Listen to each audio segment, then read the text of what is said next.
Oula, Ah, ça y est. t'entends? Au Ouais, top. ça va. Ah. C'est bon.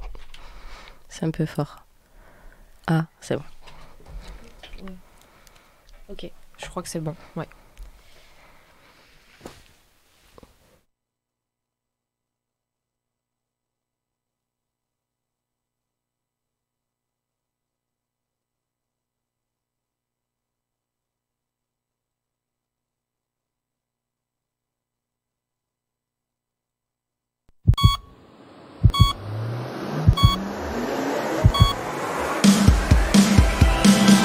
Vous écoutez Entre nous, l'émission qui parle de vous, de nous, d'eux.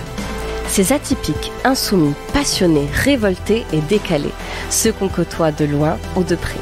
Je vous propose, entre deux parenthèses, un retour en arrière du film qu'ils ont vécu et de celui à venir. En parcourant leur histoire dans les jours de mauvais temps jusqu'au moment de l'appel qui s'est invité à temps et ont éveillé leur vocation. C'est autour d'un café qu'on a pris le temps de s'y intéresser et qu'ils ont bien voulu en discuter. Prenez place, laissez-vous porter et pendant que vous écouterez, rappelez-vous bien. Il ne s'agit finalement que de cette petite voix à laquelle on tient.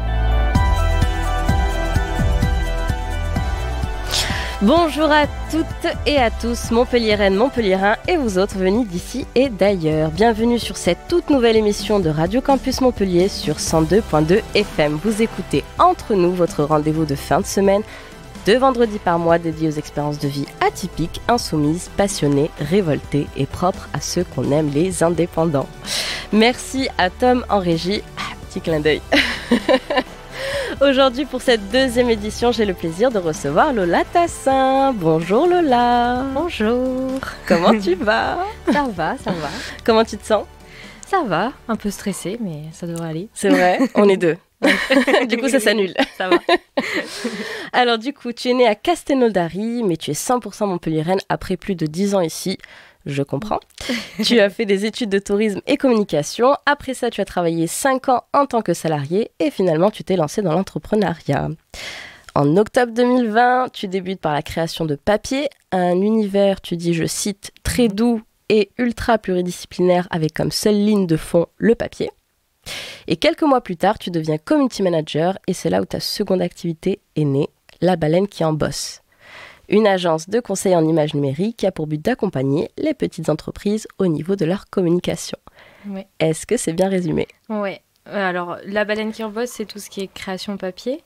Ok. Et du coup, après, à côté, il y a Consultavie qui est tout ce qui est communication et tout ça. En fait, tu fais plein de choses et on se perd. Ouais. C'est dur, moi-même, j'ai du mal quand on me dit « mais tu fais quoi ?» Je sais jamais par quoi commencer et quoi dire et comment le dire et à chaque fois, je suis un peu de tout. Non, mais c'est fou, tu fais 3 choses en même temps, ouais. Bah, tu vas nous en parler maintenant, du coup. Mais c'est assez dingue. Alors, aujourd'hui, état des lieux, qu'est-ce que tu fais concrètement? Alors, je vais commencer par ce qui me prend le plus de temps. J'ai un CDI en responsable restauration, 39 heures. Voilà. On adore. Midi et soir. Après, c'est des horaires décalés en coupé, donc c'est pratique parce que ça me permet d'avoir à côté autre chose et de pas beaucoup dormir, mais de pouvoir faire d'autres choses de ma journée et pas faire du 9h, 18h tous les jours, Classique, pas voir la lumière du jour et rentrer juste être épuisée. Là, entre midi et 2, j'ai un peu de temps, donc c'est cool. Et après, du coup, en gros, La Baleine qui en bosse et les créations papier, quand j'ai su que j'allais avoir un boulot, j'ai fait en sorte de créer un maximum de stock et en fait, j'ai misé tout sur les boutiques créateurs. Donc en gros, c'est des lieux partagés où chaque créateur paye un petit loyer de quelques dizaines d'euros et du coup, ça permet d'avoir des points de vente et de l'argent qui rentre tous les mois. Une fois que j'ai fait le stock, j'ai plus vraiment besoin de m'en occuper parce que c'est que des boutiques où j'ai pas besoin d'être là.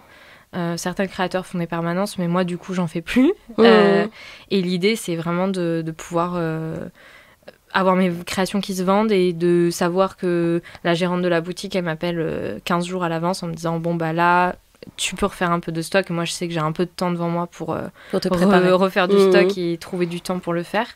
Donc, La Baleine qui en bosse, ça existe toujours. Ça existera toujours, ça, c'est sûr. Mais c'est pour le moment, un peu, je m'en occupe moins parce que je me suis bien organisée il y a quelques semaines et j'ai tout calé pour que j'ai plus à m'en occuper après.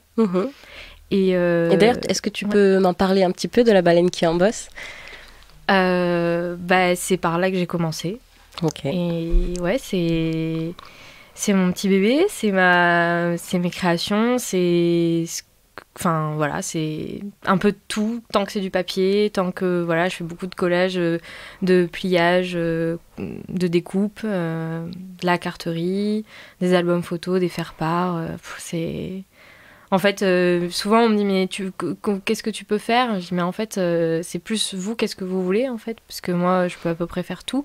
Je fais beaucoup de cartes personnalisées pour des anniversaires ou quoi, mais du coup j'ai besoin du thème et en fait je fais... À partir du moment où on me donne un thème, je peux faire à peu près...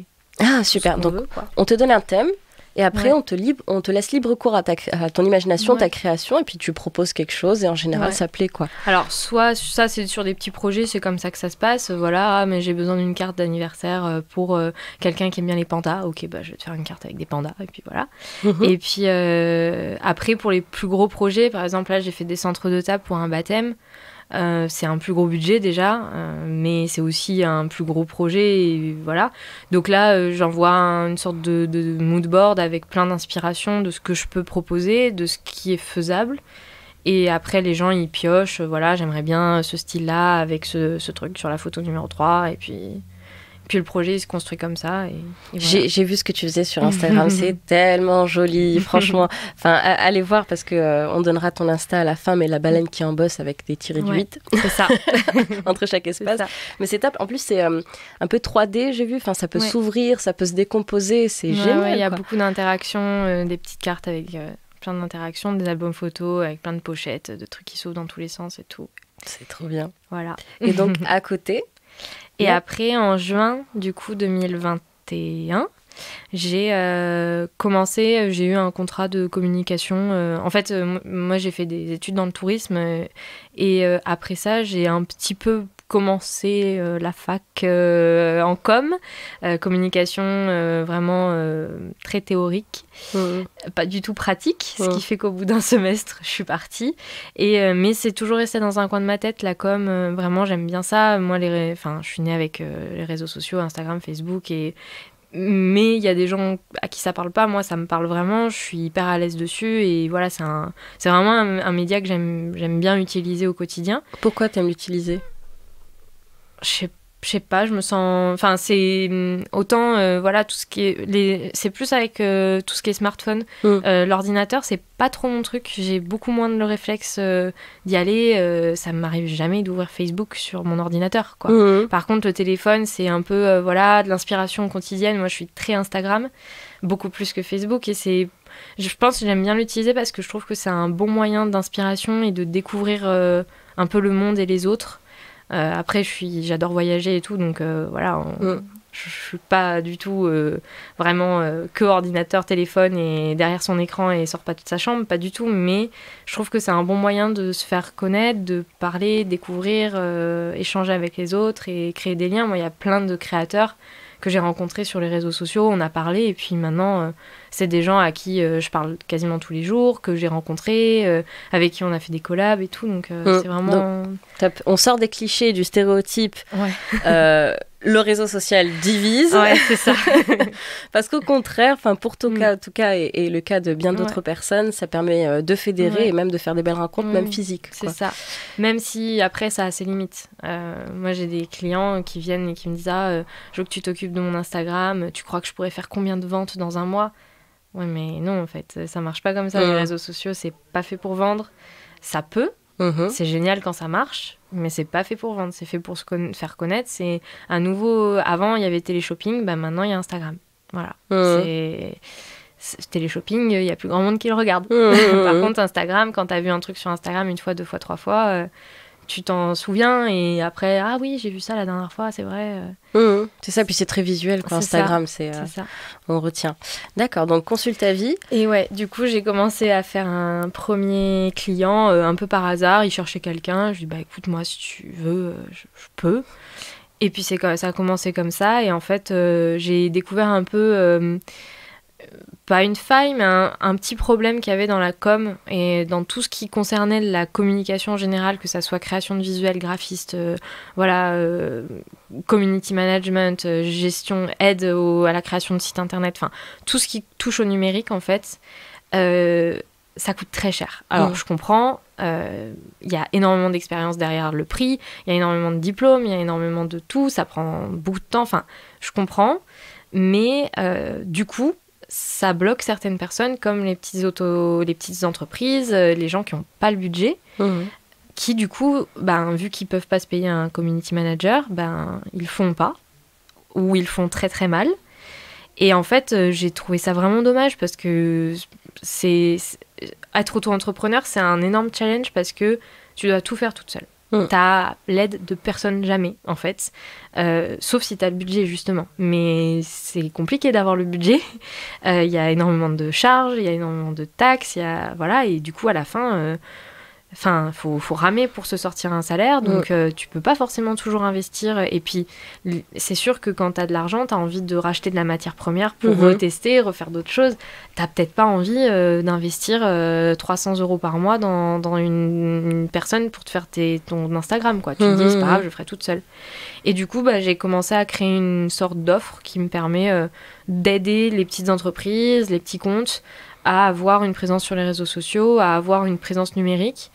C'est pour ça que du coup, Consultavie, je ne l'ai pas appelé communication, community manager, et que c'est plus vaste. J'ai appelé ça une agence de conseil en images numériques, parce que, en gros, je fais de la communication, mais je peux aussi aider aux créations de sites internet, création de visuels, je fais création de logos, voilà. Ça reste très basique, j'ai pas du tout de diplôme ou quoi. Je fais très attention parce que je sais que c'est un milieu qui est un peu sur les dents. Il y a énormément de concurrence, donc voilà.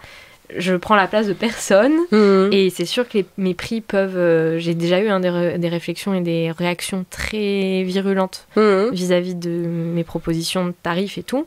Mais en fait, s'il y a un client qui vient et que je vois qu'il a largement le budget d'aller voir quelqu'un de plus compétent que moi et de plus calé que moi, mais je lui dirais en fait non. Moi, je fonctionne pas comme ça. Allez voir un tel ou une telle, elle est très bien, il est très bien. Moi, puis, ça correspond pas à ce que je recherche comme type de clientèle. Et voilà. Bien sûr. Au-delà de la compétence ou des années d'expérience, tu as surtout cette démarche derrière parce que toi-même, tu es une entrepreneuse. Ouais. Et tu sais à quel point ça peut être difficile les premières années de se dégager du budget. Et donc, tu as quand même cette démarche hyper éthique et bienveillante de te dire je me mets aussi à votre place façon empathique et je vous propose quelque chose qui vous correspond. Quoi. Et d'ailleurs, j'avais une question quand tu parlais de ton tout premier client. Parce qu'en fait, j'ai des amis qui veulent aussi lancer leur boîte et il y a cette question de légitimité. Dès le premier client, parfois, on ne sait pas quel tarif proposer, parfois, il y a le syndrome de l'imposteur, parfois, on se sent plus ou moins légitime. Alors, est-ce que toi, tu as vécu ça? Et surtout, si c'est le cas, comment tu as géré ça? Moi, je suis un peu une contrôle flic des tableaux Excel, tout ça. Je fais plein de calculs de prix tout le temps. Voilà. Je suis très nulle en maths, mais le seul biais par lequel j'aime bien gérer les chiffres, m'amuser avec les chiffres, c'est sur ma société. Après, le reste, clairement, c'est une catastrophe. Mais du coup, c'est très drôle que tu en parles parce que hier, j'ai réouvert la facture, la première facture que j'ai fait à mon premier client. Et en fait, les tarifs n'avaient rien à voir avec ce que je propose maintenant. Et maintenant, c'est comme ça bouge plus. Et puis voilà. Mais c'est vrai que ça m'a fait très drôle de revoir les prix. J'ai dit, wow, non mais n'importe quoi. Enfin, il y a quand même un petit peu un juste milieu à faire. Et puis, au début, mon offre était pas... Je l'ai créée pour lui, quoi. Donc, mon offre, elle n'existait même pas. Alors que maintenant, mon offre, elle existe. Voilà, c'est en gros, pour la communication, en fait, c'est à la carte. Et c'est au prix de la publication, de la story. Après, il y a une petite base gestion du site, c'est-à-dire gestion du réseau social, gestion des commentaires, voilà, gestion des messages privés, faire la bio, mettre à jour les stories à la une, etc.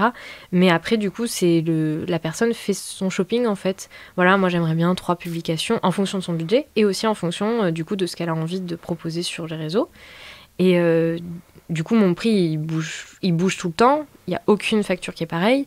Mais la base, elle est là et les prix sont fixés comme ça. Alors, je pense que je pourrais les mettre un petit peu plus élevés. Mais à partir du moment où je les mets plus élevés, bah, je perds de la clientèle. On me l'a souvent dit, hein, mais tu pourrais tellement faire plus, voilà, partir sur plus élevé. Mais non, parce que moi, mon objectif, c'est d'aider les petites entreprises. Voilà, et c'est tout. Mais si mes prix ne conviennent pas parce qu'ils sont pas assez chers, et ben il y a d'autres personnes. Faut aller ailleurs. Bien sûr. Exact. Et ça marche bien? Alors là, du coup, j'ai un peu rebaissé le nombre de clients parce que vu que ça fait pas très longtemps que j'ai repris mon boulot à temps plein, et du coup, j'ai moins de temps. Mais sinon, oui, dans l'ensemble, ça va. Je peux pas me dire que je me sors un salaire mensuel, mais c'est pas mon objectif. Ça a jamais été, je le sais. Je pense qu'une petite société comme la mienne, si elle augmente trop vite d'un coup, ça peut être dangereux. Et moi, je préfère avoir un complément de revenu, ça me va très bien. D'autant plus que j'y mets de moins en moins de temps parce que j'ai de moins en moins de temps à y mettre dedans. Donc, je fais avec les moyens du bord. Mais ouais, la com, mine de rien, Consultavie marche de plus en plus, contrairement à la baleine qui en bosse, qui commence à se stabiliser un petit peu. Et je vois qu'il y a pas plus de clients. C'est plus moi qui vais les chercher. Mais Consultavie, j'ai tout le temps des nouvelles personnes. Alors après, ça marche pas. Les devis sont validés ou pas, mais il y a de la demande en tout cas. Ouais. Génial. Les gens en entendent parler, ça fait un peu du bouche à oreille. Voilà. Vu que je fais la com un de mes clients, c'est une boutique de créateurs. Du coup, tous les créateurs qui rentrent dans la boutique, il y en a certains que ça intéresse pour voilà, j'ai aussi développé des ateliers en fait pour ceux qui ont vraiment pas le budget, pour apprendre à créer des réels par exemple. Ah super. Qui est un truc, c'est un enfer quand on sait pas le faire. Donc voilà. Je t'avoue, j'ai jamais testé, mais je veux bien te croire. Prendre des photos, voilà. Tu peux y arriver à peu près, mais faire des réels, faut comprendre la mécanique. Hein. Ouais. Et ceux qui sont pas du tout réseaux sociaux, je comprends que ça soit vraiment très compliqué de comprendre comment ça fonctionne vraiment. Et du coup, j'ai créé ces ateliers, donc ça me permet aussi d'avoir la clientèle qui rentre. Et j'ai d'autres idées qui commencent à arriver. Doute pas. Donc, je vois tes yeux pétillants. Inarrêtable. J'en doute pas. Je fatigue certaines personnes de mon entourage. Ouais. Ça fait quasiment 2 ans maintenant que tout ça a démarré. Ouais, 29 septembre 2020. Et c'est déjà incroyable.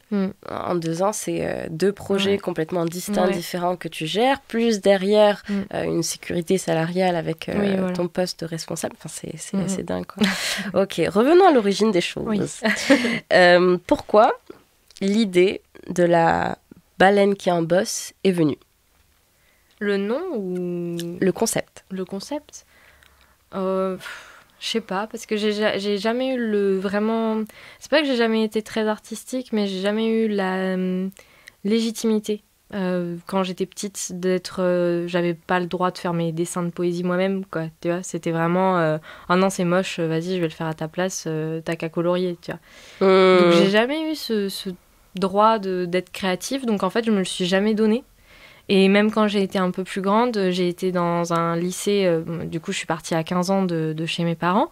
Et quand je suis arrivée dans mon lycée, c'était un lycée hyper artistique, avec que des copains qui sont hyper artistiques. Voilà, il y avait une spécialité à art plastique, moi j'étais en histoire des arts, et c'est vrai que je voyais tout le monde dessiner, faire des trucs de fou. Moi j'étais je sais pas dessiner moi.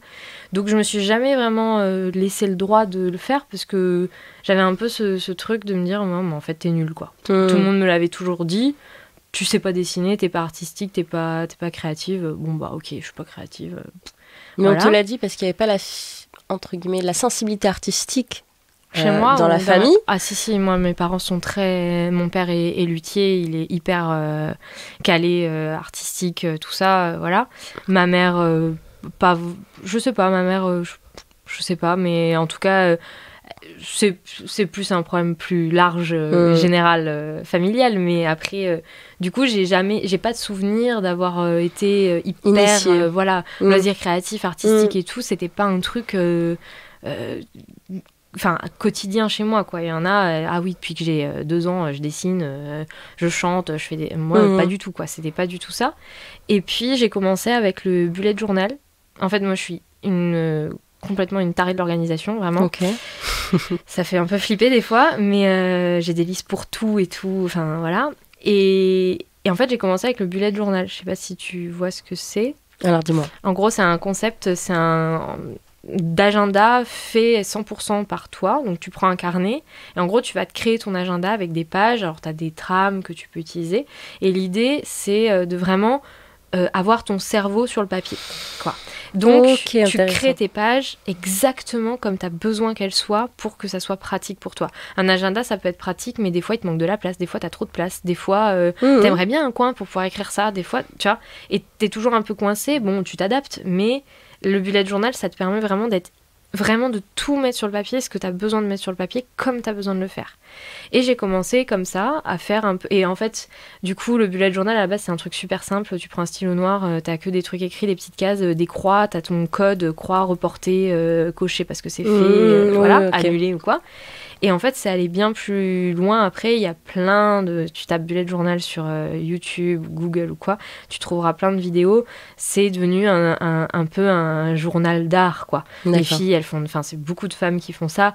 Des dessins de fous, des pages de garde avec des dessins, des thèmes par mois. Enfin, c'est parti très loin. Alors qu'à la base, c'est pas du tout ça. Et du coup, je me suis inspirée de ces filles, j'ai commencé à faire des petits dessins, des petits trucs. Et en fait, je suis pas très bonne en dessin, toujours pas. Mais du coup, je me suis retrouvée à un moment un peu bloquée. Je me suis dit, tu sais quoi, je vais rajouter des scotch un peu jolis, des bouts de papier. Et en fait, comme ça, j'ai commencé à chercher des inspirations. Et j'ai découvert le mot scrapbooking, qui est ce qui, même si moi j'aime pas trop l'utiliser, ce qui définit la baleine qui en bosse. En gros, ce que je fais dans la baleine qui en bosse, c'est du scrapbooking. D'accord. Et du coup, j'ai commencé à découvrir le mot scrapbooking que je ne connaissais même pas à l'époque.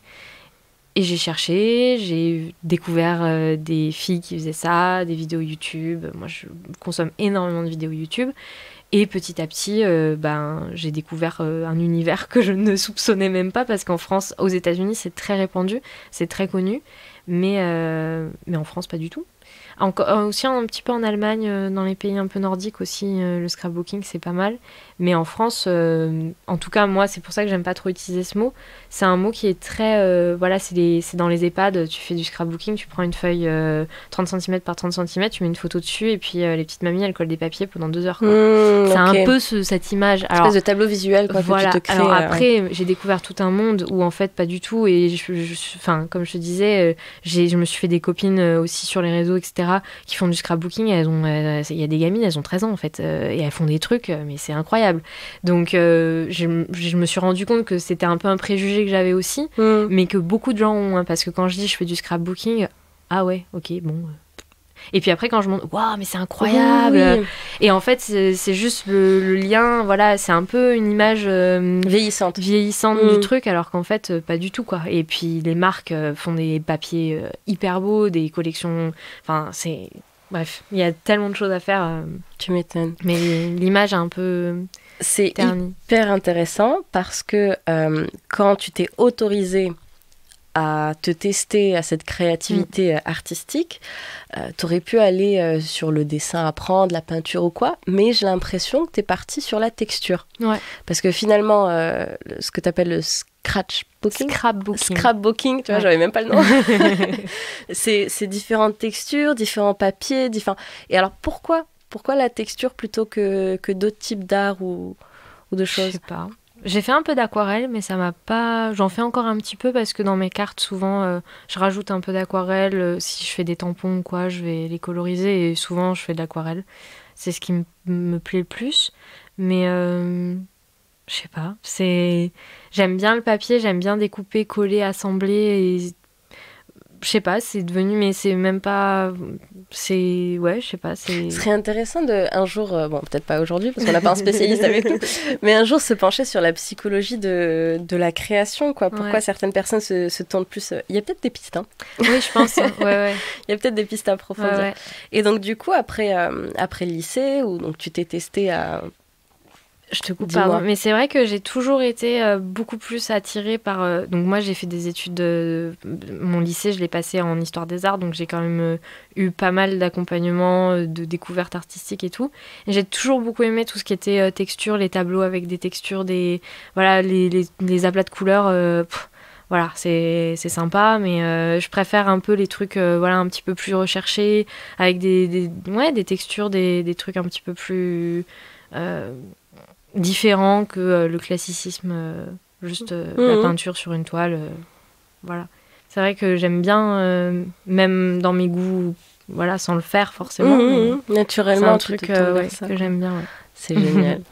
Et donc, quand tu as fait tout ça, tu as eu des retours, des potes et tout, c'est trop bien ce que tu fais. Enfin, tu as commencé à développer quand même une certaine confiance vis-à-vis de ça. Ben, en fait, c'est comme ça que j'ai créé ma société, en fait. Ok. Parce que j'ai commencé à faire un petit peu des albums, des cartes pour les copains et tout, pour les anniversaires. Et puis, petit à petit, en fait, ils m'ont dit, mais c'est incroyable, tu devrais trop les vendre et tout.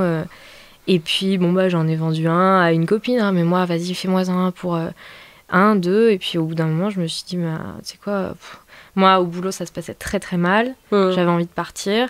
J'ai toujours été très, très attirée par le fait d'être indépendante, d'être à mon compte. Voilà, ça a toujours été un truc, c'est en moi, je pense. C'est clairement... moi, je suis incapable de rester métro, boulot, dodo. C'est... pas du tout, ça a jamais été dans mes objectifs de vie, enfin, quand j'étais petite et qu'on me disait tu te vois où dans 10 ans, mais jamais de la vie je disais mais moi je me vois je sais pas, un travail, un mari et puis 2 enfants, quoi. Pas du tout, ça a jamais Qu'est-ce été qui t'attirait plus vers ça? La liberté, le fait d'être de pouvoir faire comme je veux, ce que je veux, mais pas dans un côté un peu enfin pas hautain, mais c'était plus dans le sens pouvoir proposer quelque chose qui me ressemble vraiment et fait comme j'ai envie que ça soit fait, dans le respect des autres, de la planète, de tout ça, voilà. Est-ce qu'il n'y a pas une notion de contrôle là-dedans? Ah si, t'as une vision, totalement. Ouais. Totalement. J'adore. Tu sors les yeux. Ah non, mais moi je suis mais je le sais, hein, moi que j'ai des souvenirs en BTS des filles avec qui je m'entendais pas particulièrement bien, qui me disaient mais c'est vraiment psychorigide. Mais sur le coup, ça m'avait un peu vexée, mais en fait, je l'assume. Ouais, clairement, je suis psychorigide de l'organisation, du contrôle, mais ça fait partie de moi. De toute façon, je peux pas le changer. J'ai toujours été comme ça. Autant l'accepter et puis c'est pas forcément négatif, voilà. Le fait de vouloir prendre le contrôle sur quelque chose qui te tient à cœur parce que tu as une vision, parce que tu as imaginé quelque chose, c'est une force finalement. Ah oui, tout à fait. Et puis de toute façon, ça fait partie de mon équilibre. Si je contrôle pas, je me sens pas bien. T'es pas sereine. Non, ça fait partie de mon quotidien, de mon équilibre, de la manière dont je suis bien. J'embête pas les autres, hein. Les autres ils font ce qu'ils veulent, s'ils ont envie de pas être organisés, ils sont pas organisés, c'est pas mon problème. Moi je suis bien comme ça et voilà, quoi. Tu m'étonnes. J'ai une petite question, c'est le moment de la question dilemme. Est-ce que t'es prête? Vas-y. Alors, donc juste avant qu'on se retrouve après la petite pause musicale, donc ma question, elle est très simple. On imagine demain, malheureusement tu oublies tout. T'es frappé par une amnésie totale. On touche du bois, du singe, ce que tu veux. Ça ne va pas t'arriver, mais vraiment, on imagine, quoi. Mais attention, tu peux garder un seul et unique souvenir de tes activités et de ce que tu as créé. Qu'est-ce que c'est?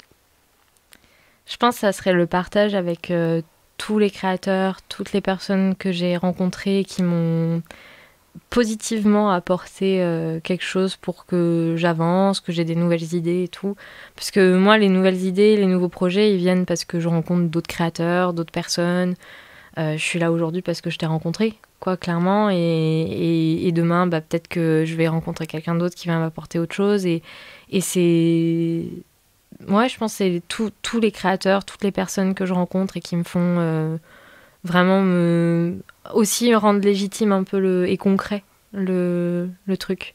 Parce que oui, je pourrais continuer à découper et coller mon papier dans mon bureau. Clairement, j'ai pas besoin de personne pour le faire. Mais si personne me l'achète, si personne m'apporte de nouvelles idées, ça a aucun sens en fait. Et même pour tout ce qui est com et tout, je peux continuer de poster mes photos dans ma chambre, sur mon compte Instagram. S'il y a personne derrière pour me dire c'est super, vas-y.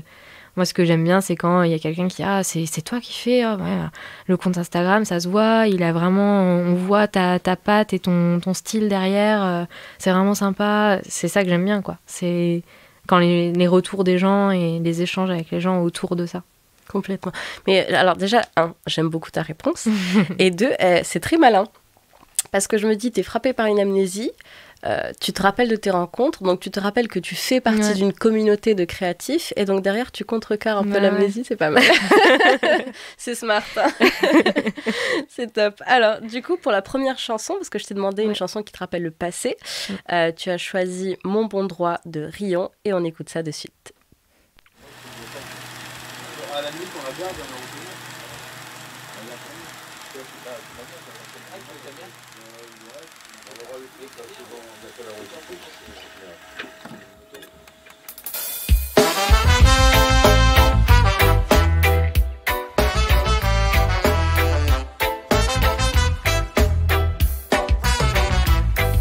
Je ne suis pas Rasta, je ne connais pas Dja, je ne fais pas non plus l'apologie de la ganja, no. Et quand bien même aurais-je fait le choix de prier le roi des rois, ne serais-je pas dans mon bon droit. Je ne suis pas Rasta, je ne connais pas Dja, je ne fais pas non plus l'apologie de la ganja. Et quand bien même aurais-je fait le choix de prier le roi des rois, ne serais-je pas dans mon bon droit. Ras-le-bol de passer pour un marginal, car je chante le reggae, car mon look n'est pas banal. Ras-le-bol d'être qualifié de drogue, car avec Marie-Jeanne à l'occasion j'aime danser. Assez d'hypocrisie, le paraître et la voir, voilà ce qui compte aujourd'hui. Depuis la nuit des temps, l'être humain se méfie de ce qui est différent. Mais on ne juge pas un homme à la couleur de sa peau, à sa taille, à son poids, à l'éloquence de ses propos. On ne juge pas un homme à ce qu'il porte sur le dos, à son Dieu, à ses thunes, à l'importance de son ego. Pour connaître les gens, il faut prendre le temps, découvrir lentement tout ce qui se cache en dedans, de l'amour, de la haine et des souvenirs d'enfants, de la joie, de la peine, de la musique évidemment. Je ne suis pas Rasta, je ne connais pas Dja, je ne fais pas non plus l'apologie de la ganja, no. Et quand bien même aurais-je fait le choix de prier le roi des rois, ne serais-je pas dans mon bon droit. Je ne suis pas Rasta, je ne connais pas Dja, je ne fais pas non plus l'apologie de la ganja. Et quand bien même aurais-je fait le choix de prier le roi des rois, ne serais-je pas dans mon bon droit.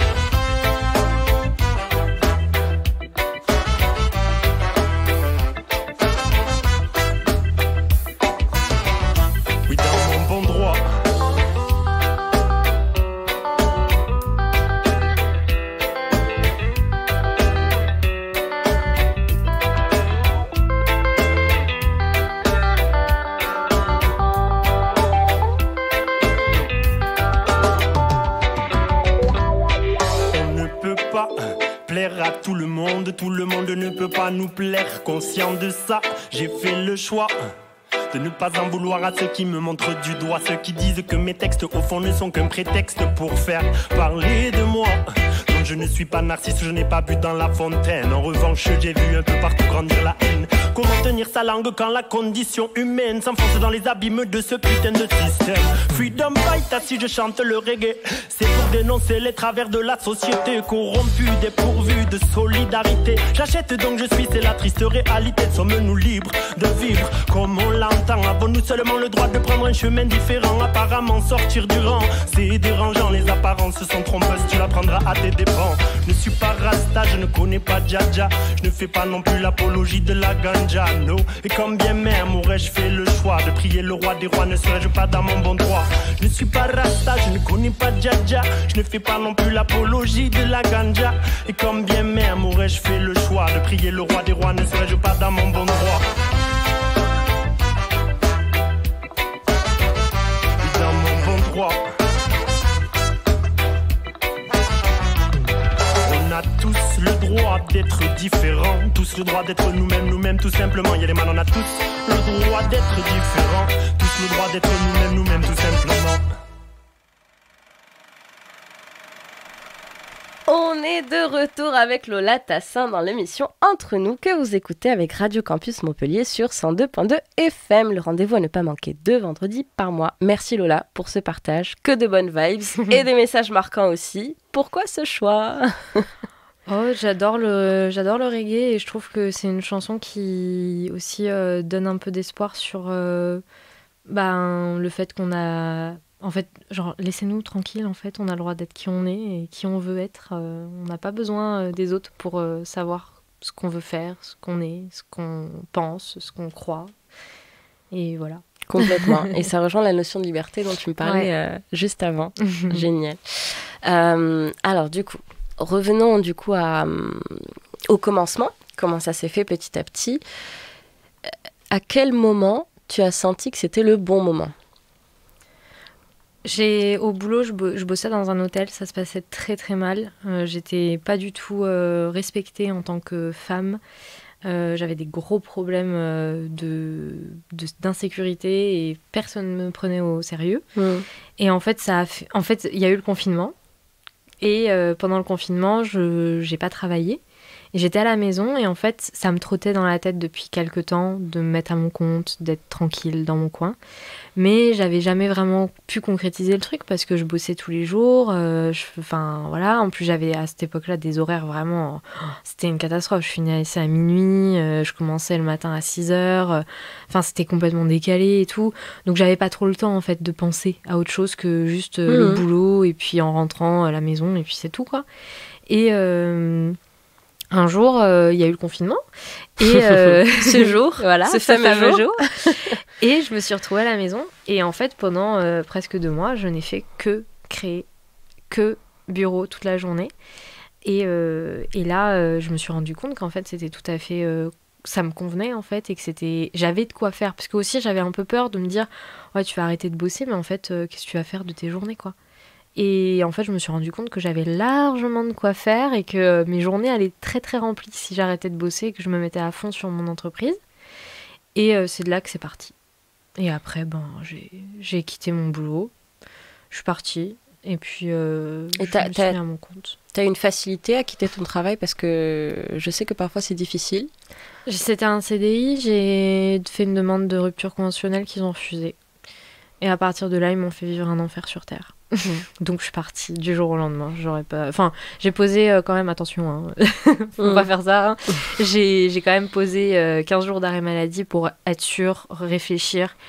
Je les connaissais, ça faisait 2 ans que je bossais là-bas, je savais comment étaient mes responsables et j'avais bien compris qu'ils voulaient me faire vivre un enfer jusqu'à ce que je craque parce que tout simplement ils n'avaient pas En fait on était en sureffectif, donc ils voulaient que je parte, mais ils n'avaient pas l'argent pour me payer mes primes de départ en tant que CDI, en plus ça faisait 2 ans que j'étais là-bas, donc voilà. Et donc je savais qu'ils allaient me faire vivre un enfer, je les connaissais. Et du coup, je me suis mis en arrêt et au bout de 15 jours, j'ai dit mais en fait j'ai pas envie d'y retourner. Donc écoute-toi, je savais, ça faisait 5 ans que je bossais, 5 ans que j'avais que j'avais du chômage mis de côté, que j'avais jamais consommé. Je me suis dit c'est le moment en fait. Prends le chômage, tu te poses, tu fais tes petits trucs et puis au bout de 2 ans, j'avais 2 ans de chômage tranquille. Et puis finalement au bout d'1 an et demi, j'ai remis les pieds dans le boulot salarial. Mais bon. Mais ça se passe mieux en tout cas. Oui, ça va mieux, c'est plus équilibré. J'ai des patrons qui sont très humains, très gentils, qui comprennent.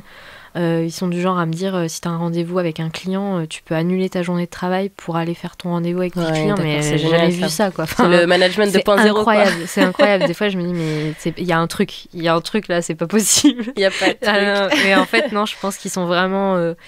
Ils ont compris que moi, j'étais. Du coup, je savais aussi ce que c'était que gérer une entreprise et du coup. Je suis là pour les aider aussi, je suis pas là pour être payée à rien faire. Donc, quand il faut faire, je fais. Mais par contre, du coup, c'est donnant-donnant et c'est ça qui est trop bien. C'est que, du coup, ils te font confiance, ouais, quoi. Ils font confiance à 100%. Et c'est la voie de demain, quoi. Ce serait tellement plus tout simple. Tout le monde pouvait être comme ça. On est d'accord. C'est incroyable. Et alors, quand tu en as parlé de cette création d'entreprise, à tes proches, à tes amis ou peut-être même à ta famille, comment les gens l'ont reçu ? Moi, j'ai que ma compagne, du coup, qui a été... et sa famille, c'est elle qui a trouvé le nom de la baleine qui en bosse. Donc autant dire que je pense que j'ai pas besoin de rajouter quoi que ce soit d'autre. Et du coup, elle m'a dit, mais si t'es heureuse, vas-y. Donc en général, ça a été bien reçu. C'est ma première commerciale. C'est vrai. Mais elle me vend à tout le monde. J'ai plein de clients qui viennent parce que mais Mimi elle m'a parlé de toi tout le temps. C'est génial. Ouais. Donc tu as un réel soutien, tu as des gens avec toi qui y croient et qui portent ce bébé créatif carrément. Avec toi, quoi. Ouais. C'est formidable. Aujourd'hui, quand tu prends du recul sur tout ce que tu as vécu et tout le parcours que tu as pu avoir, de quoi es-tu fière ? De pas avoir écouté les gens qui me disaient que j'en valais pas la peine. Et de m'être dit, mais en fait même si j'ai eu une période où vraiment il y avait personne qui pensait que j'allais faire quoi que ce soit de bien dans ma vie, et je les ai pas écoutés. En fait, j'avais toujours ma conscience derrière, même si moi, intérieurement, ça allait pas. Clairement, j'avais aucune confiance en moi, c'était une catastrophe. Mais je continuais à avancer, en fait. Je me posais pas de questions, et quand il fallait avancer, je continuais à avancer. Et au final, j'en suis là, et je suis fière de pas avoir baissé les bras et de pas m'être dit, tu sais quoi, vas-y, je vais faire un petit boulot, là, et puis je vais maison, boulot, dodo, sortir dans les bars tous les soirs, et puis oublier que ma vie est insipide. Et je me suis dit, en fait, non, tu te bouges et tu vas faire un truc. Tu vas y arriver. Mais c'est pas facile. Enfin, je veux dire, c'est formidable, c'est très fort ce que tu as réussi à faire. Puis, mine de rien, t'es jeune, on est jeune. Donc, il y a une certaine sagesse derrière tout ça. Mais c'est tellement dur, concrètement, de faire en sorte que cette réflexion, elle prenne vie dans ta vie de tous les jours. Mais j'ai toujours été comme ça, parce que moi, j'ai une très, très mauvaise relation avec mes parents, et j'ai toujours... Je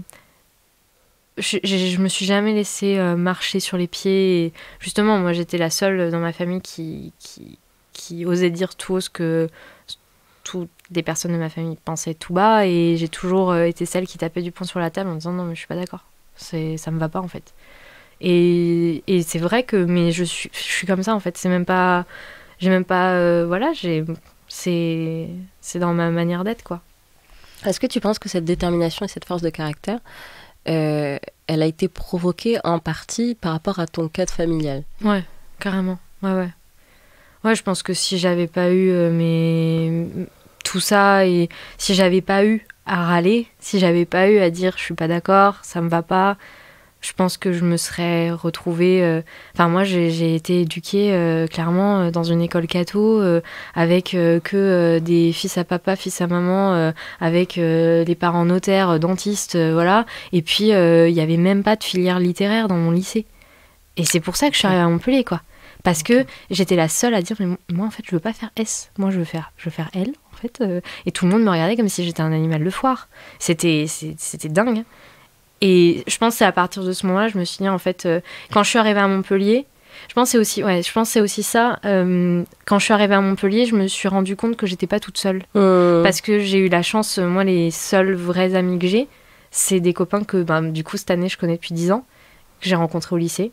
Et on s'est rencontrés en première et on s'est jamais lâchés. Et ils ont toujours été là. Ils ont toujours... Et en fait, on est tous très, très différents. Hein. Il y en a une, elle est architecte. L'autre, elle est paysagiste. Puis l'autre, elle va travailler dans le social. Et puis, il y en a une qui est archéologue. Enfin, clairement, c'est que des profils. On est toutes hyper différentes.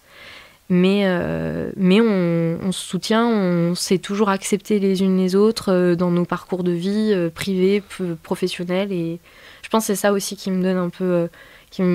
Ça m'a réveillée de me dire, ok, en fait, t'es pas toute seule. Ce que tu penses, ce que tu ressens, ta manière de vivre et d'être, il y a d'autres personnes comme toi. Et dans mon petit bled à Carcassonne, clairement, c'était pas du tout possible de vivre ça de toute façon. Donc, c'est ça. Je le vois de temps en temps, mais quand on grandit dans un environnement hermétique, où tout ce que tu vois tous les jours, ou même le schéma familial, c'est répétitif, c'est la même chose, c'est les mêmes patterns, etc.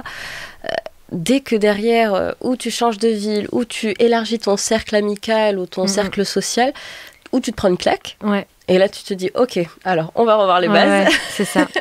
Ou sinon, tu te dis, non, j'étais très bien comme j'étais et je continue. Oui, voilà. Mais c'est un peu un microcosmos, là, un peu malsain des fois, où tu te dis, mais en fait, il faut aller voir plus loin que le bout de son nez, quoi. Il faut aller voir autre chose. Et moi, clairement, j'étais pas du tout faite pour rester dans mon truc. C'était pas possible. Puis c'est réconfortant parce qu'on se dit souvent, oui, il faut voyager. On pense souvent à des destinations à l'autre bout du monde, mais parfois... Exactement. Moi, j'ai beaucoup voyagé, hein, mais venir à Montpellier, ça a été la meilleure décision de ma vie. C'est c'est tout un je voyage m'en souviendrai toute ma vie, de ce jour où j'ai cherché sur Google lycée Montpellier. Venez à mais Montpellier. Vraiment, ça a été la meilleure décision de toute ma vie. Je pense que jusqu'à mon lit dans mon EHPAD, je continuerai à dire que venir à Montpellier, ça a été la clé de tout mon parcours de vie, clairement. Tu m'étonnes, mais je comprends tellement. Et même moi, je suis à Montpellier depuis peu et je le vois, quoi. J'ai fait Lyon, Bordeaux, Toulouse, des villes que j'adore. Mais à Montpellier, il y a une espèce d'énergie, il y a une osmose. Enfin, il se passe un truc. Oui, je sais pas ce que c'est encore. Un truc, je vais le découvrir. Mais très artistique. Voilà. Et puis c'est une ville très ouverte d'esprit, très. Bon, c'est comme partout. Il y a toujours des choses à revoir, des zones pas très agréables, mais dans l'ensemble, c'est une ville qui est hyper inspirante si on va aux bons endroits et si on rencontre les bonnes personnes. Alors, en parlant d'inspiration. Est-ce que toi, aujourd'hui, il y a des gens, des choses, Qu'est-ce qui t'inspire au quotidien ? Au quotidien, je m'inspire, je sais pas, je m'inspire énormément de la nature.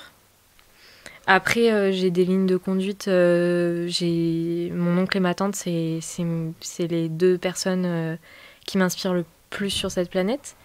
Mon oncle est décédé en 2016, mais ma tante, elle est toujours là, et c'est des personnes qui me... Enfin, c'est un peu mon objectif de vie, dans un sens de me dire, voilà, je veux leur faire honneur et réussir autant qu'ils ont réussi, parce que c'est vraiment deux personnes incroyables, vraiment. Et qui ont toujours cru en moi, mais puissance 10 000. Peu importe ce que je pouvais faire dans la vie, ils en avaient rien à faire. C'était moi et puis personne d'autre, quoi. Qu'est-ce que t'admires le plus chez eux ? Leur réussite, leur détermination. Ils sont partis, quand ils avaient 25 ans, ils sont partis de France.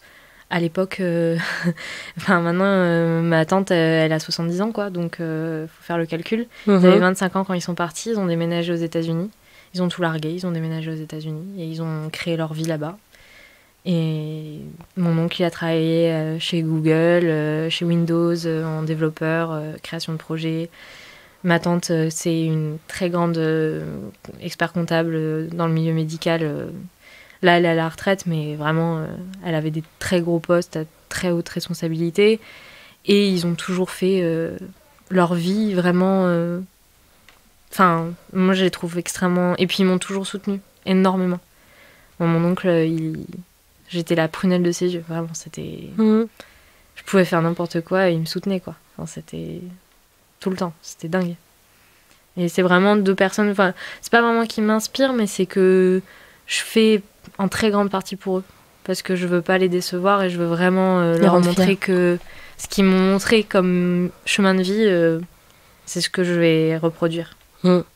Puis le courage aussi que ça demandait. Ouais. Parce que tout plaquer et aller vivre... C'était hyper courageux, hyper... Et puis, ouais, non, c'était ouf. C'est un bel exemple. Puis c'est de la famille, quoi. Les autres exemples, personnages publics, ça, c'est concret, très bien, voilà. mais là, c'est tellement... On les connaît pas au quotidien, quoi. C'est vrai. Et alors, pour le coup, en personnalité, tu vois ce que je veux te dire, est-ce qu'il y a des gens qui t'inspirent, qui te donnent envie, qui... Je suis pas très personnalité. Franchement, en vrai, les personnalités publiques, moi, c'est pas que ça m'inspire pas, c'est qu'ils sont... Enfin, je les trouve tellement éloignés des fois de nous. Je trouve que c'est un peu, des fois, un peu impalpable comme... ils ont pas les mêmes budgets, pas les mêmes objectifs, pas la même vie. En fait, oui, c'est inspirant des fois de voir des parcours, mais ouais, j'ai une, mais c'est pas un personnage public, loin de là, c'est une créatrice qui s'appelle Julie de Tersac et elle est à Bordeaux Et c'est une fille ça fait 10 ans qu'elle fait ça. Elle est artiste, peintre, créatrice. Elle fait des petits bijoux, des petits... Non, c'est pas... J'ai cru que j'avais une boucle d'oreille d'elle, mais non. Ça aurait été sympa. Ouais. Allez hop, non. petite pub. Mais ouais, non, et elle est hyper inspirante parce que elle a pas une vie très facile au quotidien et elle fait vraiment de très belles choses et je trouve... Enfin, voilà, ça fait 10 ans. Moi, c'est vraiment une référence. C'est vers elle que je me tourne... tout le temps quand j'ai besoin d'aide ou de conseils ou qu'il y a un truc que je sais pas faire ou quoi, ou savoir comment elle aurait fait ou quoi, je vais la voir. Et comment tu as pris contact avec elle? Tu la connaissais déjà? Je l'ai découvert sur les réseaux sociaux et puis on a commencé à parler. Ça fait partie pareil des rencontres Instagram. On se parle très régulièrement, on prend des nouvelles très régulièrement. Voilà, on se connaît. On se connaît pas, mais on se parle beaucoup. Et c'est vraiment une personne qui, je trouve, qui est très, très inspirante pour moi.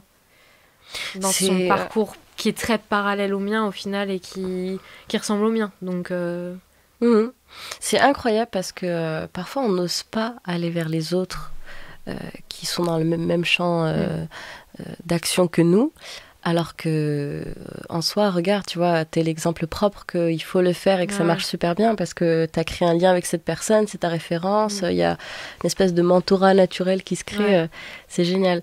Et alors, quand je parlais de personnalité, donc public, oui et non, mais c'était plus écrivain, artiste, tout ça, quoi. Mais du coup, tu m'as répondu avec cette dame. Ok, super.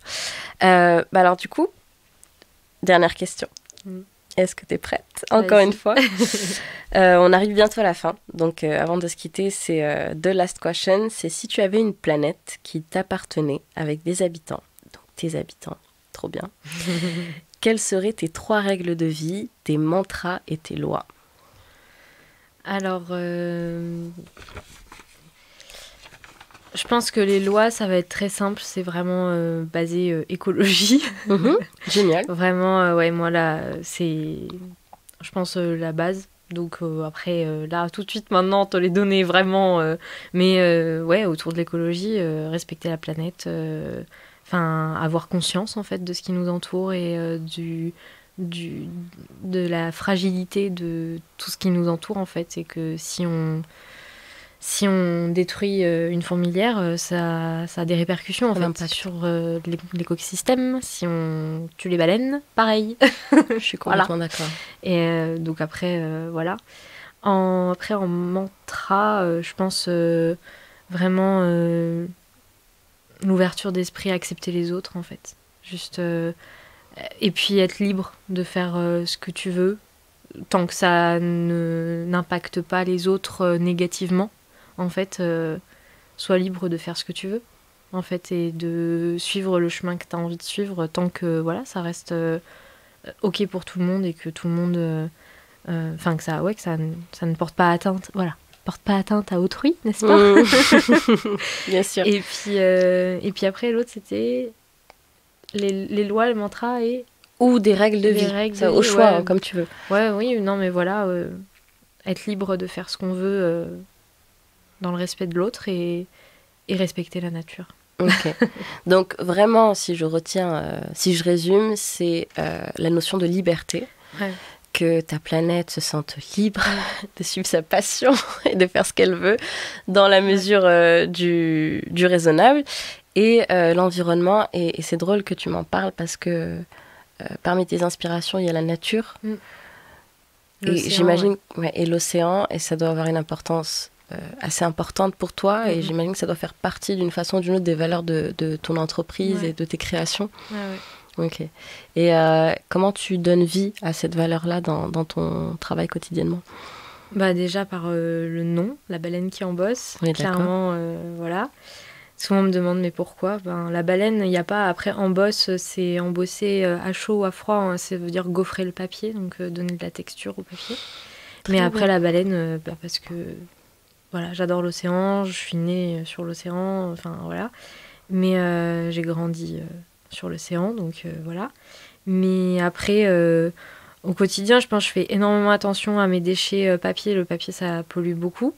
Donc malheureusement, c'est la base de mon travail, donc je peux pas arrêter de travailler avec le papier. Mais par contre, je recycle toutes les chutes de papier dans une recyclerie à côté de Montpellier. Donc tu as une démarche éco-responsable derrière. Quoi. Ouais. Ok, génial. Et je fais un maximum, attention. Toutes mes cartes, elles sont faites à base très très souvent de chutes de papier, d'albums photos, de choses comme ça pour recycler un maximum. Et j'ai très très peu de déchets au final, puisque je recycle énormément. J'ai quand même une grosse production et pour donner un exemple, j'ai à peu près un sac poubelle de 100 litres par trimestre de chutes de papier. Ok. Ce qui, moi, je trouve, pour une entreprise qui travaille le papier au quotidien, c'est pas énorme. Et ce sac de 100 litres est recyclé à 100%. Super. Sur place à Vaillocès, à côté de Montpellier. Donc voilà. Super, génial. Et tous les déchets qui sont pas recyclables sont type les morceaux qui sont sur les scotch là, double face, ce genre de trucs là, trucs un peu plastifiés et tout. Tout ça c'est mis dans les poubelles recyclage classique et bien trié et tout. Non, c'est important, tu as cette conscience environnementale et ça donne encore plus de sens à ce que tu fais. J'achète aucun emballage quand j'en vois, c'est que du recyclage de carton. Enfin voilà quoi. Top. Ah, génial. Et bien, on se quitte sur ces idéaux et cette planète ultra optimiste, la planète Lola. Ouais. Et finalement, j'aime bien parce que cette question, en général, elle arrive toujours à illustrer le mindset du projet ou du concept, mais très chouette, j'adore. Et ben, comment tu as trouvé cette expérience ? C'était chouette, j'ai bien aimé parler de tout ça, c'était cool. J'espère que ça inspirera certaines personnes.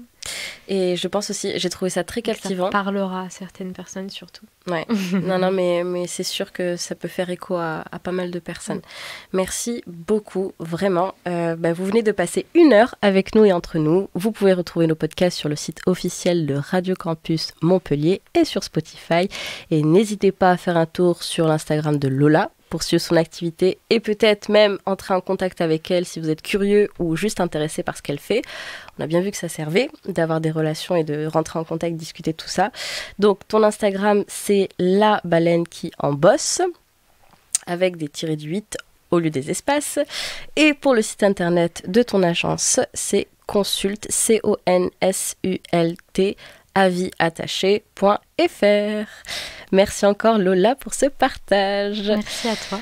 Tu nous as ouvert ton livre et ça a été riche en apprentissage. En tout cas, je suis très contente parce que je repars avec pas mal d'informations et de bonnes ondes. On se retrouve dans 2 semaines pour découvrir un nouveau livre ensemble et tout ça entre nous. On se quitte sur ce 2e choix musical, Printemps éternel de Flo de la Vega que tu as choisi. À très vite.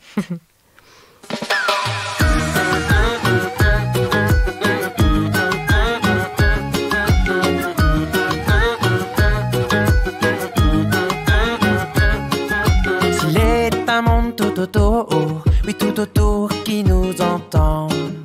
Où vont nos rêves de toujours et pour toujours nos rêves d'enfant. Moi je rêve qu'un jour tout autour de moi s'éveille un nouveau monde d'un genre qu'on ne connaît pas. Moi je rêve qu'un jour tout au fond de toi s'éveillent tous les pouvoirs, les rêves qui dorment en toi. Les pouvoirs, les rêves qui dorment en toi. Il est un monde autour qui nous attend. Se dessinent nos rêves en plus grand. Comme si c'était écrit depuis la nuit des temps. Un nouveau jour se lève, tout autour s'élève. Il est un monde autour qui nous attend. Se dessinent nos rêves en plus grand. Comme si c'était écrit depuis la nuit des temps. Un nouveau jour se lève, un nouveau printemps éternel. Il est un monde dont on ne reviendra jamais.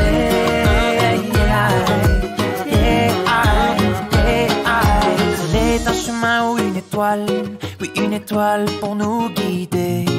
Que sous nos yeux se dévoile le monde dont on rêvait. Moi je rêve qu'un jour tout autour de moi s'éveille un nouveau monde d'un genre qu'on ne connaît pas. Moi je rêve que pour toujours tout au fond de toi s'éveillent tous les pouvoirs des mondes auxquels tu crois. Tous les pouvoirs des mondes auxquels tu crois. Il est un monde autour qui nous attend. Se dessinent nos rêves en plus grand. Comme si c'était écrit depuis la nuit des temps. Un nouveau jour se lève, tout autour s'élève. Il est un monde autour qui nous attend. Se dessinent nos rêves en plus grand. Comme si c'était écrit depuis la nuit des temps. Un nouveau jour se lève, un nouveau printemps éternel. Il est un monde dont on ne reviendra jamais.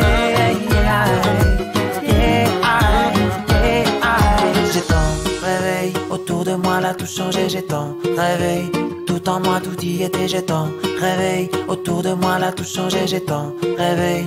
Tout en moi, tout y était, j'ai tant rêvé. Autour de moi, là, tout changé, j'ai tant rêvé. Tout en moi, tout y était, j'ai tant rêvé. Autour de moi, là, tout changé, j'ai tant de rêves en moi. Il est un monde autour qui nous attend. Se dessinent nos rêves en plus grand. Comme si c'était écrit depuis la nuit des temps. Un nouveau jour se lève, tout autour se lève. Il est un monde autour qui nous attend. Se dessinent nos rêves en plus grand. Comme si c'était écrit depuis la nuit des temps. Un nouveau jour se lève, un nouveau printemps éternel. Il y a